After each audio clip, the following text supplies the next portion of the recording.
A continuación vamos a presentar el video del módulo número 1 del subproyecto Derecho Laboral que se imparte en el programa de formación en Derecho modalidad semipresencial en la Universidad Ezequiel Zamora en Cojedes, Venezuela, correspondiente a las nociones generales del derecho laboral. En este caso el equipo está conformado por 6 integrantes.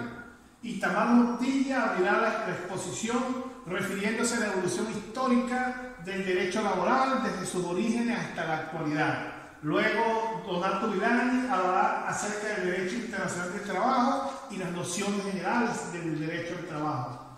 Seguidamente, María Soledad Moreno nos desarrollará el punto fuentes del derecho laboral. Seguidamente, Carlos Beja nos hablará acerca del principio del derecho del trabajo. Bexaida Carrera, principios de la interpretación del derecho laboral, y finalmente cerrará Gerardo Molina con las personas del derecho laboral. Esperamos que este video sea de utilidad para... Me corresponde en la presente exposición 1, 2,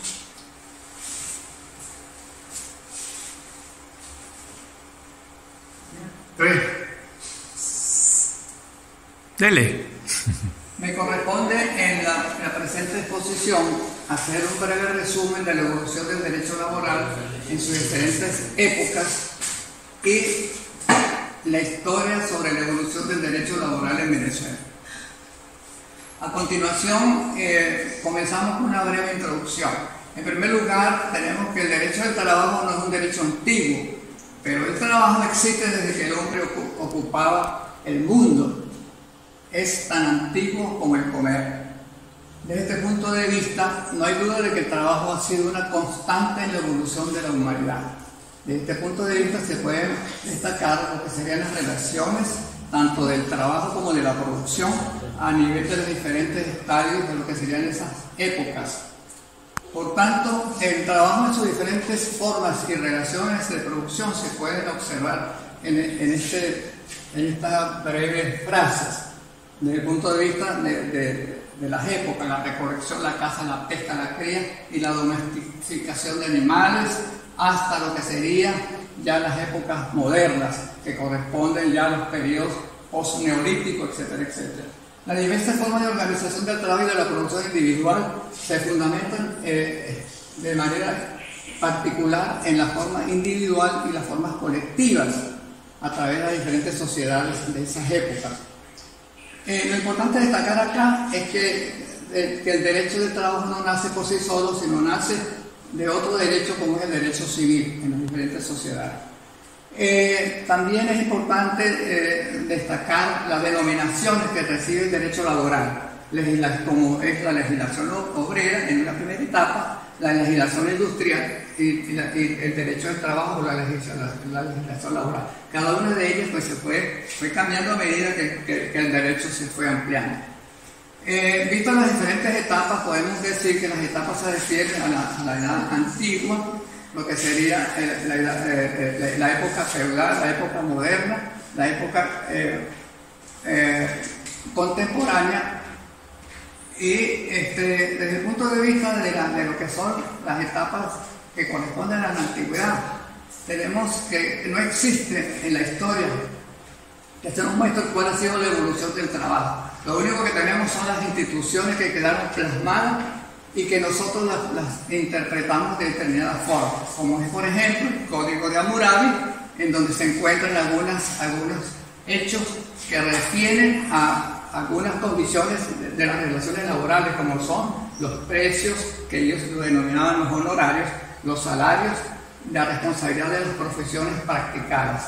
Desde el punto de vista de lo que sería el derecho romano, y tomando en cuenta las características de lo que es la sociedad romana, pues también se destacan lo que eran las diferentes manifestaciones desde el punto de vista de las actividades de esa época, que iban desde la agricultura hasta la actividad individual, las actividades de tipo artesanal realizadas por individuos que en general prácticamente eran realizadas por extranjeros. No existiendo el derecho de trabajo en el sentido técnico de la expresión, por lo tanto no era regulado, no había derecho del trabajo. se consideraba que el trabajo no era para las personas, sino para los animales y las cosas. Los esclavos se consideraban cosas, no personas. En una etapa importante también es la etapa del feudalismo, que se impone como un régimen dando lugar al vasallo, quien a cambio de seguridad y protección pagaba con trabajo. Aquí se van a revelar dos aspectos importantes, que son, desde el punto de vista de las relaciones laborales, que son los colonatos y el sistema de trabajo de explotación y servidumbre, donde el señor feudal se imponía desde el punto de vista como dueño y señor del fundo, y el siervo, que era el que prestaba el trabajo hasta su muerte. Posteriormente tenemos que en la Edad Moderna surge un proceso muy importante, que yo diría que desde el punto de vista histórico, hablar de derecho del trabajo y hablar de relaciones laborales, hay un antes y un después de lo que sería la revolución industrial. Digo esto porque los cambios que se producen a partir de la revolución industrial se van a producir una cantidad de fenómenos que van a traducirse posteriormente de manera progresiva y lenta a través de las transformaciones de las diferentes legislaciones en todos los países. Este proceso tiene características históricas, económicas, sociológicas y fundamentalmente tecnológicas, y que tuvo mucho impacto tanto en la vida cultural como en la vida social y política de la sociedad, fundamentalmente a partir de la revolución que se genera en el Reino Unido y que luego se extiende a toda Europa a partir del siglo, antes del siglo XVII y posterior al siglo XVIII, y que termina entre los años 1820 y 1840. Hay una serie de consecuencias y efectos que son producto de lo que sería la post-revolución industrial, o sea, de la primera revolución industrial.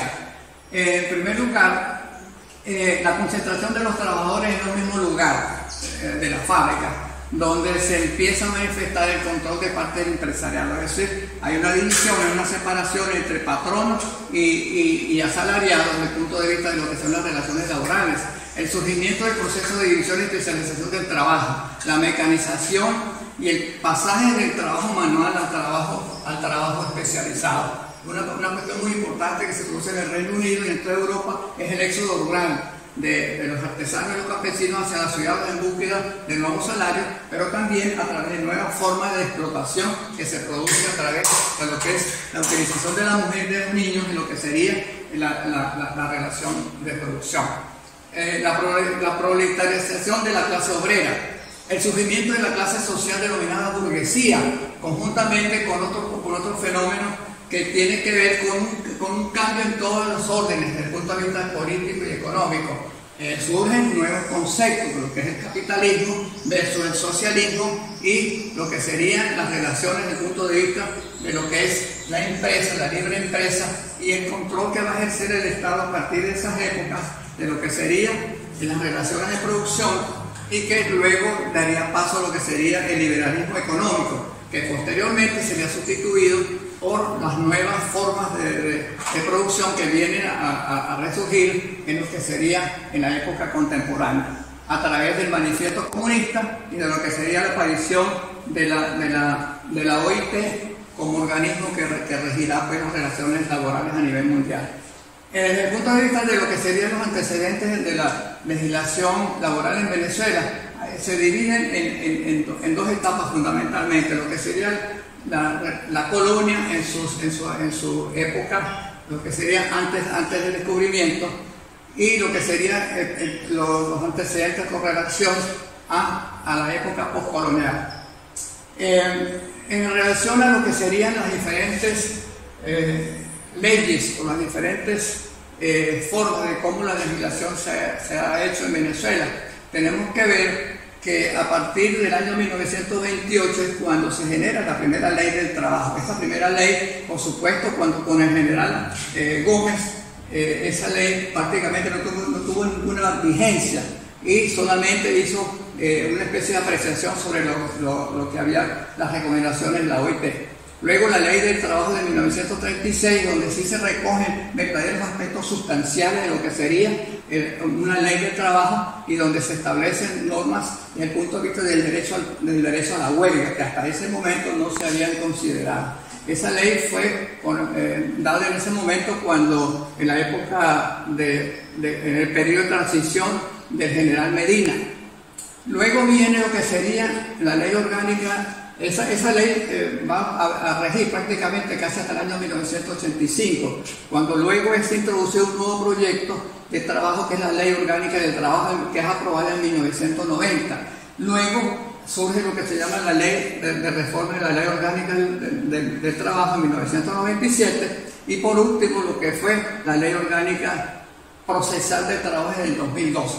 Y por último lo que es actualmente la Ley Orgánica del Trabajo, de la ley, o sea, Ley de los Trabajadores y Trabajadoras. Esta ley lógicamente surge como consecuencia de la aprobación de la Constitución Bolivariana de Venezuela, donde se unifican toda esa serie de aspectos que estaban por separado en los diferentes estudios, y se recopilan desde el punto de vista genérico y tomando en consideración los deberes y las obligaciones del Estado con sus trabajadores y la sociedad venezolana. Ahora continúo con el tema concepto de derecho internacional del trabajo. Derecho internacional del trabajo es la rama del derecho que se ocupa de la regulación internacional del trabajo. El derecho del trabajo es el conjunto de preceptos, normas y leyes de orden público regulador de las relaciones jurídicas que tiene por causa el trabajo, por cuenta y bajo dependencia ajenas, con el objeto de garantizar el pleno desarrollo de la persona humana. Son reglas adoptadas por países para regir de modo más uniforme las relaciones jurídicas laborales de cada uno de ellos. El concepto. El derecho del trabajo es el conjunto de normas positivas referentes a las relaciones entre el capital y la mano de obra, entre empresarios y trabajadores, intelectuales, técnicos de dirección, fiscalización, etcétera, etcétera, en sus aspectos legales, contractuales y consuetudinarios de los dos elementos básicos de la economía. ¿Cuáles son las bases constitucionales? Tenemos el artículo 87 que dice que toda persona tiene derecho al trabajo y el deber de trabajar. El Estado debe garantizar la adopción de las medidas necesarias a los fines de que toda persona pueda obtener ocupación productiva, que le proporcione una existencia digna y decorosa y le garantiza el pleno ejercicio de este derecho. Es fin del Estado fomentar el empleo, entre otras cosas que dice este artículo. Todo patrono o patrona garantizará a sus trabajadores y trabajadoras condiciones de seguridad, higiene y ambiente de trabajo adecuado. Mientras el artículo 88 dice el Estado garantizará la igualdad y equidad de hombres y mujeres en el ejercicio del derecho al trabajo. ¿Seguimos? ¿Qué es la OIT, Organización Internacional del Trabajo? La OIT es un organismo de la ONU que tiene por objetivo la promoción de la justicia social y el reconocimiento de las normas fundamentales del trabajo, la creación de oportunidades de empleo y la mejora de las condiciones laborales del mundo. Fue fundada en el 1919 y es la única superviviente del Tratado de Versalles, que estableció la Sociedad de Naciones, extinta la Sociedad de Naciones. Se convirtió en el primer organismo especializado de la ONU en 1946. ¿Cuál es su estructura? La OIT cuenta con una estructura tripartita, única en el sistema de Naciones Unidas. La estructura tripartita se refiere a la Conferencia Internacional del Trabajo, el Consejo de Administración y la Oficina. En este esquema podemos ver que hay tres elementos básicos: el gobierno, los empleadores y los trabajadores.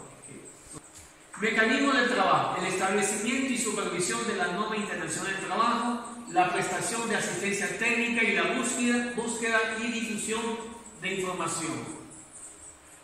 Ámbito de actividad: se encuentra la promoción y el respeto de los principios laborales, la erradicación del trabajo infantil, el cumplimiento de los convenios internacionales, las migraciones laborales y la dimensión social de la globalización, y el programa de trabajo decente y digno para todos los seres humanos.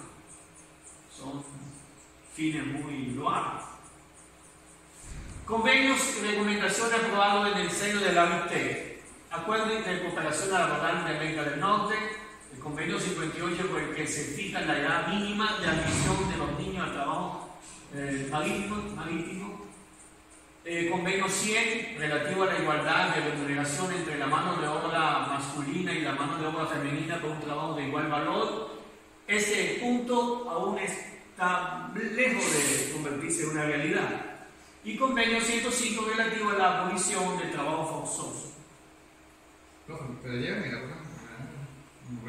¿Derecho del trabajo es de orden público o es de orden privado? Depende cómo se mire. Unos opinan que para saber si la norma es de derecho público hay que analizar la relación jurídica existente. Será pública si la norma que lo rige es de carácter público. Otros, mientras tanto, dicen que su naturaleza se refiere a los sujetos intervinientes en esta relación, determinando que si los sujetos antedichos son de derecho privado, la relación es de derecho privado y viceversa. El derecho de trabajo, por su naturaleza, es un híbrido, ya que está integrado por normas de derecho público y por normas de derecho privado. ¿Cuáles son sus características? Fíjense, es autónomo, porque tiene su propia norma, es independiente. Segundo, es dinámico, regula las relaciones jurídicas laborales. Es de gran fuerza expansiva. ¿Qué significa eso? Nació protegiendo a los obreros y luego a los empleados. Es eminentemente clasista. Es imperativo y por lo tanto no puede renunciarse ni relajarse con convenios particulares. Y es de concreto y actual. ¿Por qué? Porque la normativa está adaptada a la necesidad del país, teniendo en cuenta la diversidad de sexo, los regímenes especiales del trabajo, como por ejemplo el trabajo de menor. Entre los principios importantes de esto son los siguientes: principio protector, principio de continuidad de la relación, principio de primacía de la realidad, principio de razonabilidad, el principio de irrenunciabilidad de los derechos laborales, principio de libertad sindical, principio de igualdad de trato, principio de no discriminación y principio de buena fe. Hablemos un poco de trabajo como hecho social. En el artículo 89, el trabajo es un hecho social y gozará de la protección del Estado. La ley dispondrá lo necesario para mejorar las condiciones materiales, morales e intelectuales de los trabajadores y trabajadoras. Para el cumplimiento de esta obligación, el Estado se establece cuidar de los derechos y beneficios laborales. En las relaciones laborales prevalece la realidad sobre las formas o apariencias, y los derechos laborales son irrenunciables. ¿Eso qué significa? Es nula toda acción, acuerdo o convenio que implique renuncia o menoscabo de estos derechos. Solo es posible la transacción y convenimiento al término de la relación laboral, de conformidad con los requisitos que establezca la ley. Y el tercero, cuando hubiera duda acerca de la aplicación o concurrencia de varias normas o de la interpretación de una determinada norma, se aplicará la más favorable al trabajador o trabajadora. La norma adoptada se aplicará en su integridad. Y todo venido acto del patrono contrario a esta Constitución es nulo y no genera efecto alguno. Se prohíbe todo tipo de discriminación por razones políticas, edad, raza, sexo, credo o por cualquier otra condición. Interesante. Se prohíbe el trabajo de adolescentes en labores que pueden afectar su desarrollo integral. El Estado los protegerá contra cualquier explotación económica y social. Gracias. Buenos días. En cuanto a las fuentes del derecho laboral. El derecho laboral en Venezuela nace desde la Constitución como un derecho de todas las personas, de todos los ciudadanos de este país. Además, se rige por ciertas leyes donde encontramos como principal la Ley Orgánica del Trabajo, Trabajador y Trabajadoras de Venezuela. Allí mismo, como ley orgánica, tenemos las leyes procesales, las leyes de seguro social y la ley de prevención, convención y medios de ambiente. También tenemos leyes especiales. que regula las cooperativas, dignidad de trabajadores y trabajadoras residenciales. Las leyes como tales, en donde están las leyes del INSE, la ley del Seguro Social, ley de servicios sociales, alimentaciones de trabajadores y trabajadoras, además régimen de prestación de empleo, reforma de ley sobre condecoraciones y órdenes de mérito del trabajador. Y también tenemos como fuente los reglamentos y normas que han sido promulgadas durante las manifestaciones jurídicas que se han venido desarrollando.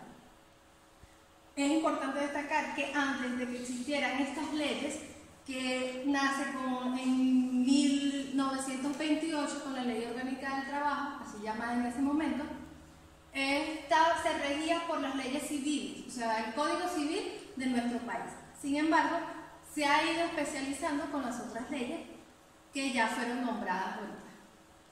También tenemos los convenios colectivos. Los convenios colectivos como fuente se basan más que todo en los beneficios en donde conviene el trabajador y el trabajador. Estamos también como fuente del derecho laboral los tratados internacionales, que ellos, así como amplía sus subsidiarios del derecho fundamental, recoge en varias partes los derechos como Declaración Universal de los Derechos Humanos. En las fuentes no vinculantes tenemos la justicia, la doctrina y los principios generales del derecho. Aquí tenemos las bases constitucionales. Está el artículo 84. El trabajo como derecho. También tenemos el artículo 87 que recoge el derecho como trabajo, recoge también el 88 la igualdad de género y el 89 que es de las condiciones ambientales internas del trabajo. Para compararlas en la Constitución de 1961 y 1999 tenemos que en el 84 estaba el derecho del trabajo como tal.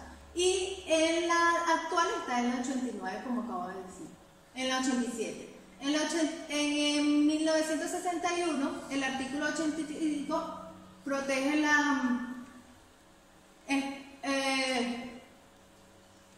especial. Y esa misma está en el artículo 88 de la igualdad y seguridad de los hombres y mujeres y de seguridad nacional.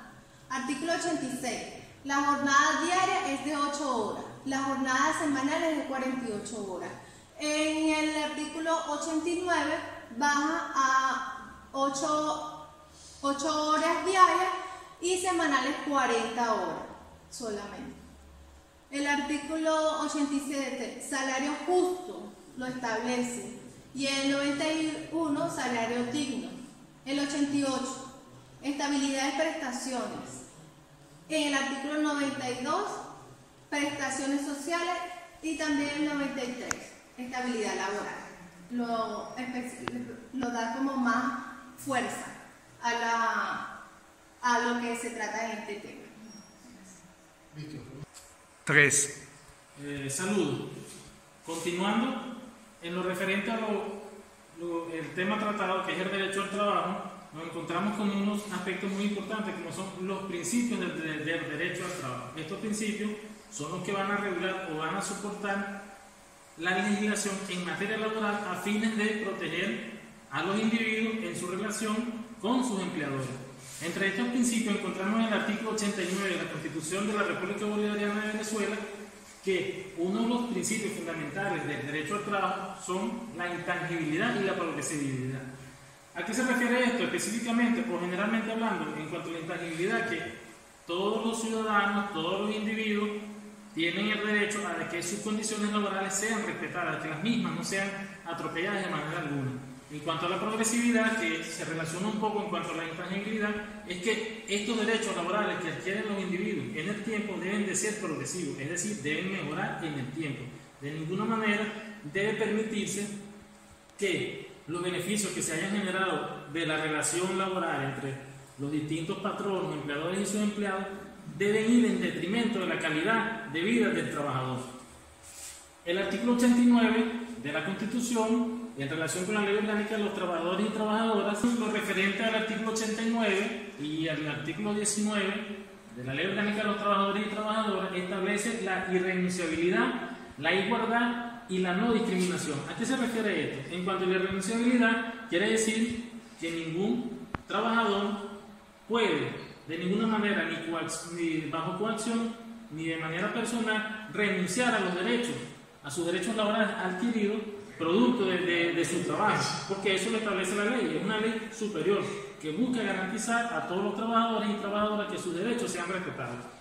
En cuanto a la igualdad, como lo dice la palabra, como lo dice la expresión, se refiere a que todos los individuos deben de, o tienen el derecho de desempeñar su actividad laboral en igualdad de condiciones, sin tomar en consideración sus opiniones políticas, su raza, su credo, su religión o sus opiniones de cualquier índole.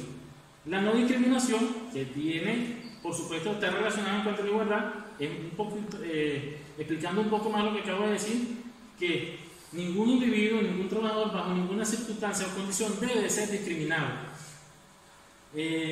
Consecuentemente, en el artículo 61 de la Ley Orgánica del Trabajo establece la continuidad del trabajo, quiere decir que cualquier persona en su relación laboral con su patrono tiene el derecho de que esta relación laboral se mantenga en el tiempo, salvo situaciones de otra naturaleza que estén contempladas en la misma ley.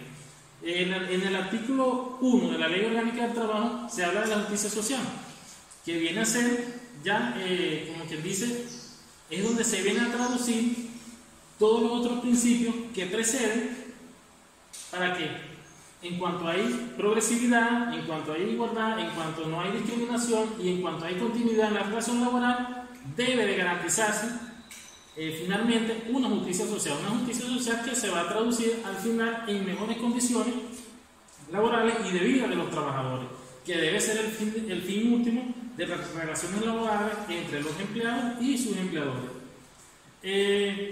Tenemos por acá, en cuanto al principio del trabajo, tenemos un aspecto que es importante tocarlo, ya para finalizar, que es la libertad del trabajo. Cuando se habla de la libertad del trabajo, se dice que tiene dos sentidos, un sentido positivo y uno negativo. En el sentido positivo se refiere específicamente a la facultad que tiene cada persona de dedicarse al ejercicio de cualquier actividad lícita, siempre que se respeten los derechos de los demás, y esto está referenciado en el artículo 31 de la Ley Orgánica de los Trabajadores y Trabajadoras.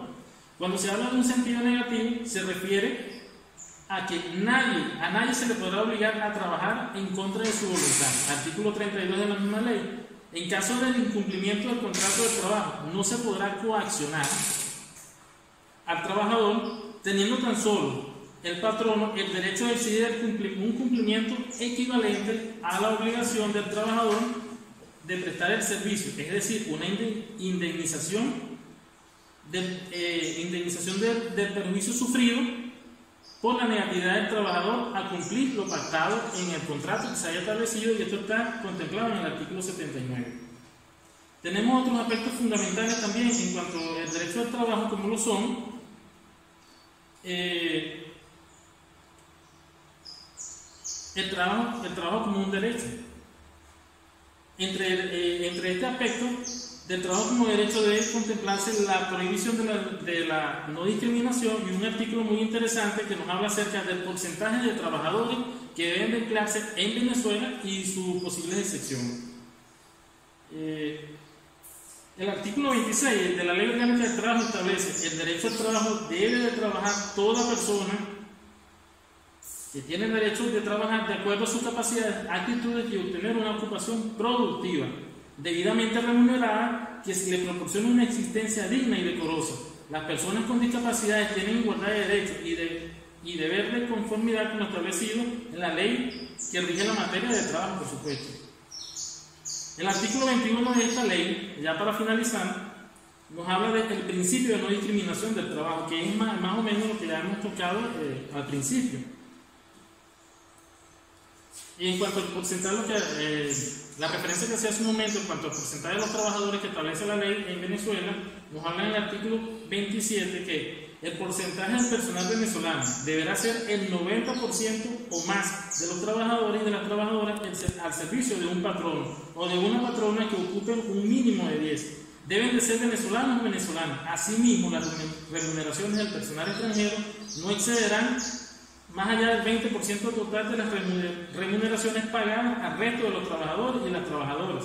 Se requerirá la nacionalidad venezolana para ejercer ciertas responsabilidades, tales como jefe de relaciones industriales, personal, capitanes de buques, aeronaves, capataces, quienes ejercerán funciones análogas sin que esto pueda considerarse una discriminación. Esto más o menos lo que busca nuestra ley del trabajo para garantizar, como ya lo dije hace un momento, la estabilidad laboral a los connacionales, sin discriminación de los empleados que sean de nacionalidades extranjeras.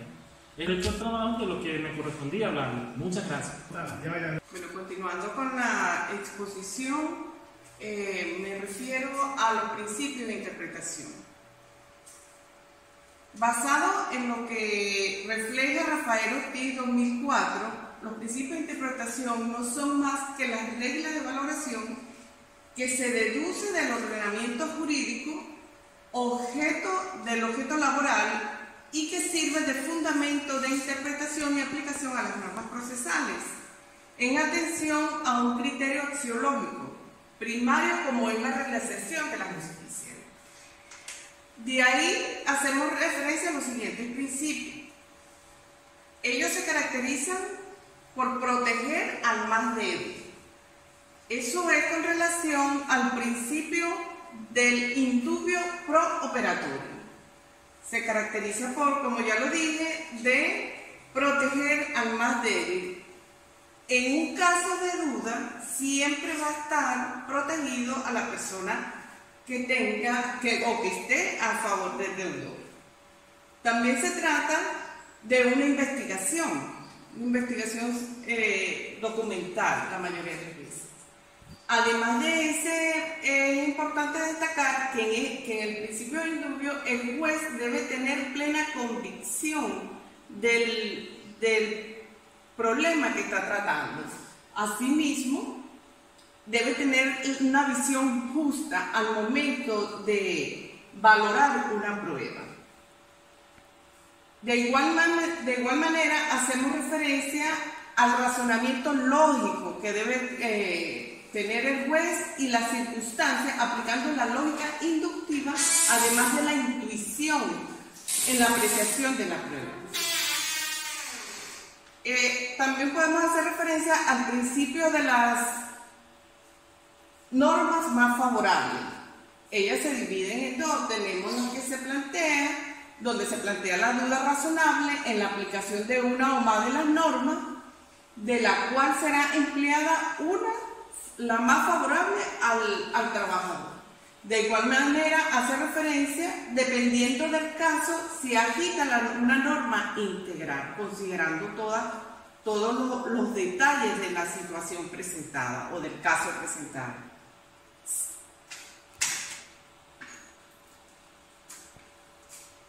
Ahora vamos a hablar de los principios de prescripción.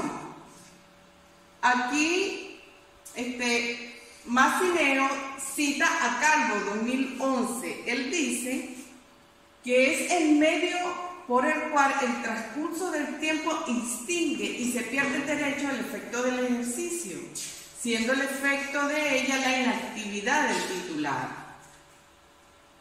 Acá hacemos referencia a las prescripciones en las acciones provenientes de accidentes o enfermedades del trabajador. Es el lapso durante el cual se prescribe a los 2 años aplicando la ley orgánica del trabajo. Se comienza a partir de la finalización del término de la realización del trabajo o la fecha de certificación de la información de la terminación laboral. También hacemos referencia a la prescripción de las utilidades. Basada en la ley del trabajo, la podemos citar aquí, en su capítulo 6, el artículo 61 y 62, el cual estipula que las cantidades que pueden corresponder a cada trabajador por concepto de su participación en los beneficios del último año de servicio, y se contará a partir de la fecha en el cual sea exigible el beneficio de conformidad con lo dispuesto en el artículo 180, haciendo referencia también a la cantidad que corresponde al trabajador, debiendo cancelarse dentro de 2 meses inmediatamente del día siguiente de haber terminado el ejercicio laboral. También tenemos las interrupciones de las prescripciones, las causas y el efecto. Allí podemos citar tres más importantes, que tenemos por la introducción de la demanda judicial, aunque se haga ante un juez correspondiente, siempre que el demandado sea notificado antes la expiración del lapso de prescripción o dentro de los 2 meses siguientes.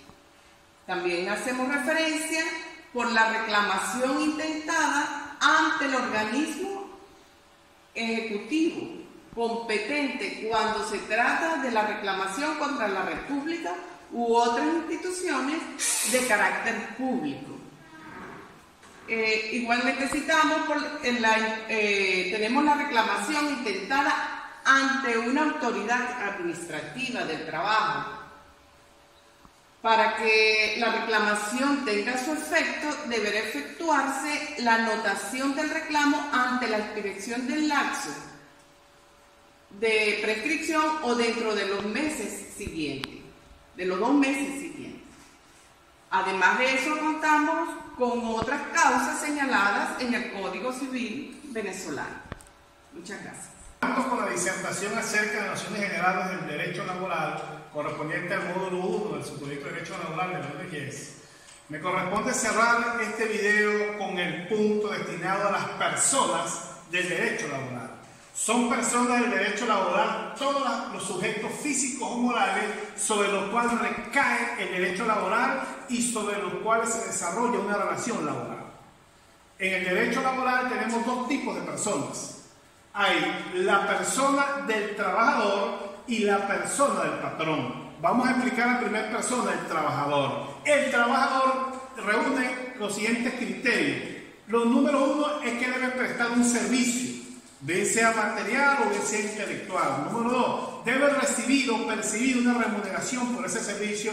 Y número 3, debe estar en una relación de subordinación. Esos son los 3 criterios que definen a un trabajador. Y nos encontramos varios tipos de trabajadores. El primer tipo de trabajador es el trabajador dependiente. Es aquel que depende de un patrón a través del cual recibe una paga o salario.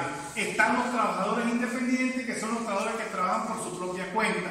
También tenemos los trabajadores de la vigilancia, que tienen un régimen especial de trabajo laboral. Están también los trabajadores de confianza o de líderes de remoción o dirección, que son aquellos que están bajo la facultad, la potestad del jefe inmediato de dejarlo o de sustituirlo en su trabajo. Entonces, esta es la primera persona. La segunda persona que tenemos es el patrono. El patrono se entiende por patrono de acuerdo al artículo 40 de la vigente Ley Orgánica del Trabajo, Trabajador y Trabajadora. Se entiende a toda persona natural o jurídica que tenga bajo su dependencia uno o más trabajadores o trabajadoras en virtud de una relación laboral en el proceso social del trabajo. Puede ser patrón, por lo tanto, el Estado, porque el Estado mantiene muchísimo personal bajo su dependencia, los cuales pagan una remuneración por el servicio prestado y está en una relación de sujeción en relación al Estado. También puede ser patrón una empresa, el propietario de una empresa, el propietario de una finca, todo el propietario de una unidad de producción, bien sea de industria, bien sea de comercio, bien sea de agricultura, de servicio, que tenga una empresa y que tenga bajo su responsabilidad uno o más trabajadores. Ese es el patrón. Patrón es el que mantiene bajo una relación de dependencia a uno o más trabajadores. Con eso cerramos la exposición. Muchas gracias y que éxitos.